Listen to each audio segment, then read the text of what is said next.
இன்றைய நேபாளத்தில் உள்ள லும்பினி தோட்டத்தில் அமைதியும் அழகும் நிறைந்த ஒரு அதிசய குழந்தை பிறந்தது. அந்த குழந்தையின் பிறப்புடன் இயற்கையே மகிழ்ச்சியில் மிதந்தது. மலர்கள் மலர்ந்தன, பறவைகள் பாடின. அரண்மனையில் நடந்த பெயர் சூட்டும் விழாவில் அந்த குழந்தைக்கு சித்தார்த்த கௌதமர் என்று பெயரிடப்பட்டது. அப்போது அசிதா என்ற புத்திசாலி துறவி அரண்மனைக்கு வந்தார்.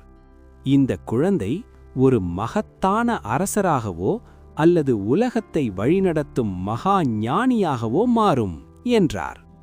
அரசர் சுத்தோதனா தனது மகன் ஒரு பெரிய ராஜாவாக மாற வேண்டும் என்று ஆசைப்பட்டார். அதனால் அவனை வேறு பாதைக்கு இட்டுச் செல்லும் எந்த சிந்தனையும் அருகில் வரக்கூடாது என்று அவர் தீர்மானித்தார். ஆனால் விதி சித்தார்த்தருக்காக வேறொரு மகத்தான பாதையை தயார் செய்து கொண்டிருந்தது. இளம் வயதிலேயே சித்தார்த்தர் குடும்ப அரண்மனையிலேயே தனித்து வளர்க்கப்பட்டார். விலைமதிப்பில்லாத ஆபரணங்கள், அழகிய பெண்கள், தாமரை குளங்கள், அறுசுவை உணவுகள், சாத்தியமான அனைத்து ஆடம்பரமும் அவருக்காக செய்து தரப்பட்டது. நோயாளிகளும் வயதானவர்களும் அரண்மனைக்குள் நுழைய தடை விதிக்கப்பட்டனர். எந்த துன்பமும் எந்த துரதிர்ஷ்டமும் சித்தார்த்தரை அணுகாதபடி அவர் முழுமையாக பாதுகாக்கப்பட்டார். காலப்போக்கில் சித்தார்த்தர் படிப்பிலும் விளையாட்டிலும் அனைவரையும் மிஞ்சி சிறந்து விளங்கினார். பின்னர் யசோதராவை மணந்தார் சித்தார்த்தர். இருவரும் மகிழ்ச்சியான வாழ்க்கையை வாழ்ந்தனர். இந்த தம்பதிக்கு ராகுலா என்ற மகன் பிறந்தான். ஏறத்தாழ 30 ஆண்டுகள் சித்தார்த்தர் அரண்மனையின் ஆடம்பர வாழ்க்கையிலேயே வாழ்ந்தார். ஆனால் அரண்மனை சுவருக்கு வெளியே என்ன இருக்கிறது என்பதை அறிய அவருக்குள் ஒரு ஆவல் மெதுவாக வளர்ந்தது. இந்த நிலம் எனக்கானது என்றால் அதில் வாழும் மக்களையும் அவர்களின் வாழ்க்கையையும் நான் பார்க்க வேண்டாமா என அவருக்குள்ளேயே கேள்வியை கேட்டுக்கொண்டார். ஒரு நாள் அரசர் சுத்தோதனா தனது மகன் அரண்மனைக்கு வெளியே சுற்றி பார்க்க ஏற்பாடு செய்தார். தெருக்கள் சுத்தம் செய்யப்பட்டன. வயதானவர்களும் நோய்வாய்ப்பட்டவர்களும் மறைக்கப்பட்டனர். ரத ஓட்டியான சன்னாவுடன் சித்தார்த்தர் ரதத்தில் நகரை சுற்றினார். மக்கள் அனைவரும் கையசைத்தும் புன்னகைத்தும் மகிழ்ச்சியுடன் அவரை வரவேற்றனர். ஆனால் கூட்டத்தின் நடுவே சாலையின் ஓரத்தில் குனிந்து நெளிவுற்ற ஒருவரை கண்டார் சித்தார்த்தர். ஆச்சரியமும் அதிர்ச்சியும் அடைந்த அவர், இவருக்கு என்ன நடந்தது என்று சன்னாவிடம் கேட்டார். நீங்கள் பார்க்கும் இவர் ஒரு வயதான நபர். இது நம் அனைவருக்கும் காத்திருக்கும் விதி என்று சன்னா பதிலளித்தார். பின்னர் ஒரு நோய்வாய்ப்பட்ட மனிதனையும் சித்தார்த்தர் கண்டார். அதன் பின் ஒரு உயிரற்ற சடலத்தையும் அவர் பார்த்தார். முதுமை, நோய், மரணம் இவை அனைத்தும் தவிர்க்க முடியாதவை என்பதை அந்த காட்சிகள் அவரின் கண்களை திறந்தன. இறுதியில் துன்பத்திலிருந்து விடுதலையை தேடும் ஒரு புனிதரை அவர் சந்தித்தார். அந்த புனிதரின் அமைதியான பார்வை துன்பத்திலிருந்து வெளியேற ஒரு வழி இருக்கலாம் என்ற நம்பிக்கையை சித்தார்த்தரின் மனதில் விதைத்தது.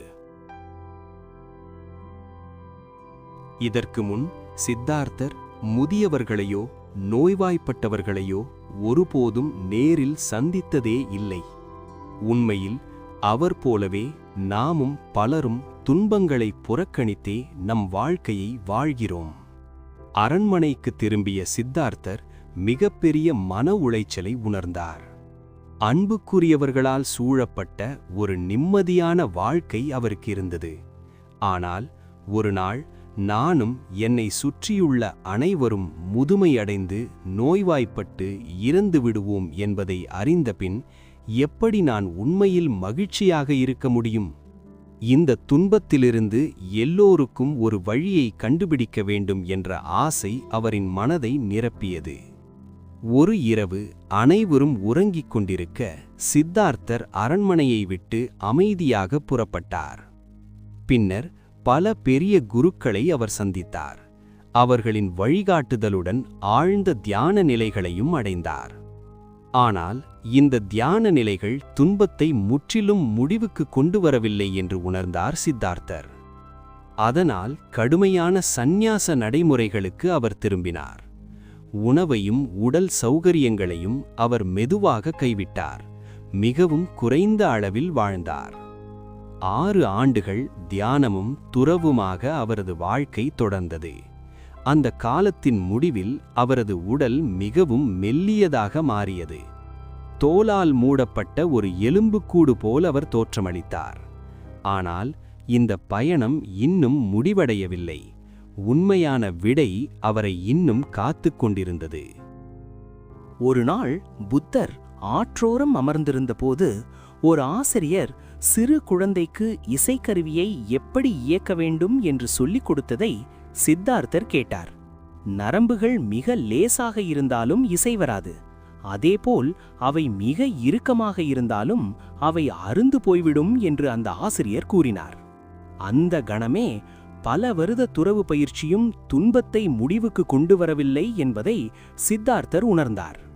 அரண்மனையின் ஆடம்பர வாழ்க்கை போலவே கடுமையான துறவும் துன்பத்தை வெல்ல முடியாத தீவிரமான உச்சநிலைகளே. இந்த 2 உச்சநிலைகளுக்கும் இடையிலான நடுத்தர வழிதான் விடையாக இருக்க வேண்டும் என்று அவர் முடிவு செய்தார். அந்த நேரத்தில் சுஜாதா என்ற இளம்பெண் சித்தார்த்தருக்கு பால் அரிசி உணவுகளை வழங்கினார். 6 ஆண்டுகளில் அவருக்கு கிடைத்த முதல் சரியான உணவு அதுவே. அவர் உணவு உண்டதை பார்த்து அவருடன் இருந்த துறவு நண்பர்கள் அதிர்ச்சியடைந்தனர். அவர்கள் சித்தார்த்தரை விட்டு விலகினர். பின்னர் அத்திமரத்தின் கீழ் அமர்ந்த அவர், முழு விழிப்பை நான் பெறும் வரை இந்த இருக்கையிலிருந்து எழமாட்டேன் என்று உறுதியுடன் கூறினார். இன்று போதிமரம் என்று அறியப்படும் அந்த மரத்தின் கீழ்தான் சித்தார்த்தர் முழு ஞானத்தை அடைந்தார். அந்த கணத்திலிருந்து விழிப்படைந்தவரை புத்தராக உலகம் அறிந்தது. ஒரு காலத்தில் ஒரு மனிதனின் பெயரை கேட்டாலே ஒரு கிராமமே நடுங்கியது. பயம் மக்களின் மூச்சாக மாறியிருந்தது. அந்த பயத்தின் உருவம் அங்குலிமாலா, ஒரு கொலைகாரன். ஒவ்வொரு உயிரையும் ஒரு எண்ணாக மாற்றியவன். ஒரு காலத்தில் அவன் இப்படி இல்லை. அறிவும் கனவுகளும் உள்ள ஒரு மாணவன். ஆனால் பொய்யும் வஞ்சனையும் அவனை இந்த பாதையில் தள்ளியது. மக்கள் புத்தரிடம் சொன்னார்கள், அந்த காட்டுக்குள் போகாதீர்கள், அங்குலிமாலா அங்கே இருக்கிறான். ஆனால் புத்தர் பயத்தை தேர்ந்தெடுக்கவில்லை, கருணையை தேர்ந்தெடுத்தார். அமைதியாக காட்டுக்குள் நடந்தார். தூரத்தில் அங்குலிமாலா ஒரு மனிதனை பார்த்தான். இவன்தான் என் கடைசி வேட்டை என்று நினைத்தான்.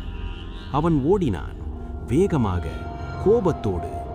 ஆனால் புத்தர் அமைதியாக நடந்தார். எவ்வளவு ஓடியும் அவரை பிடிக்க முடியவில்லை.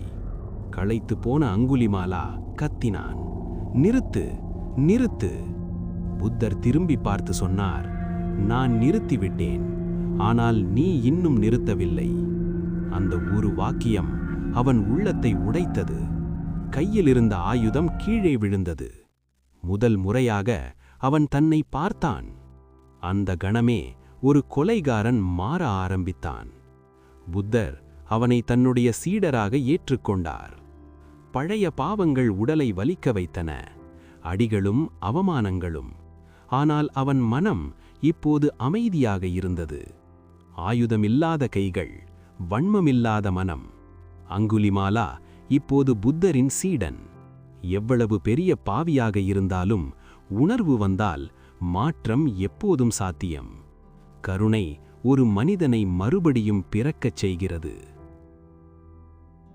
புத்தர் அடுத்த 40 ஆண்டுகள் வட இந்தியாவின் சமவெளிகள் முழுவதும் பயணித்து தான் அடைந்த யதார்த்தங்களை மற்றவர்களும் அடைய வேண்டும் என்று போதித்தார். அவரின் போதனைகளை இந்தியா, ஆசியா, உலகம் முழுவதும் பரப்பும் ஒரு துறவு வரிசையான சங்காவையும் அவர் உருவாக்கினார். புத்தரின் இறக்கும் காலம் நெருங்கியபோது அவரைச் சுற்றி அவருடைய சீடர்கள் அனைவரும் கூடியிருந்தார்கள். அவர்களை விட்டு புத்தர் போகப் போகிறார் என்ற எண்ணமே சீடர்களை அழ வைத்தது. அவர்கள் துயரத்தில் மூழ்கினர். அழுவதை நிறுத்துங்கள், நீங்கள் அழுகிறீர்கள் என்றால் நான் இதுவரை சொல்லிக் கொடுத்ததை நீங்கள் சரியாக புரிந்து கொள்ளவில்லை என்று நினைக்கிறேன். தலைமை சீடரான ஆனந்தா கேட்டார், நீங்கள் எங்களை விட்டு போகிறீர்கள், அதை நினைத்து வருத்தப்படாமல் எப்படி இருக்க முடியும்? அப்போது புத்தர் கூறினார், அமைதியாக அமர்ந்திருக்கும் அந்த சீடரை பாருங்கள். அவர் ஏன் அழவில்லை என்று கேளுங்கள். அந்த சீடர் சொன்னார், எனக்குள் இருக்கும் ஆன்மாவை புத்தர் எனக்கு அறிய செய்தார். நான் சாகவில்லை என்றால் புத்தர் எப்படி சாக முடியும்? இதுவரை புத்தர் ஒரு சிறு உடலுக்குள் இருந்தார். இப்போது ஒரு நதி கடலில் கரைவதைப் போல அவர் இந்த முழு பிரபஞ்சத்திலும் கரைந்துவிடப் போகிறார். புத்தர் மீண்டும் சொன்னார், உனக்கு நீயே ஒளியாவாய் என்று கூறி 80வது வயதில் குசிநகரில் புத்தர் இந்த பிரபஞ்சத்தில் கலந்துவிட்டார். புத்தர் என்றுமே தன்னை ஒரு தேவன் என்றும் அல்லது கடவுளின் அவதாரம் என்றும் கூறிக்கொண்டதில்லை. தான் புத்த நிலையை அடைந்த ஒரு மனிதன் மட்டுமே என்பதையும், இந்த பூமியில் பிறந்த அனைத்து மானிடர்களும் அதே நிலையை அடைய முடியும் என்பதையும் அவர் தெளிவாக வலியுறுத்தினார். ஞானம் என்பது ஒருவருக்கே உரிய சிறப்பு அல்ல. முயற்சி செய்தால் ஒவ்வொருவருக்கும் அதை அடைய முடியும் என்பதே புத்தரின் செய்தி. மனிதனின் துன்பங்களுக்கு மூல காரணம் வெளியுலகம் அல்ல. ஆசையே அனைத்து துன்பங்களின் அடிப்படை காரணம் என்று புத்தர் கூறினார். வேண்டும், இழக்கக்கூடாது, என்னுடையது என்ற பிடிப்புகளே மன அமைதியை அழிக்கின்றன.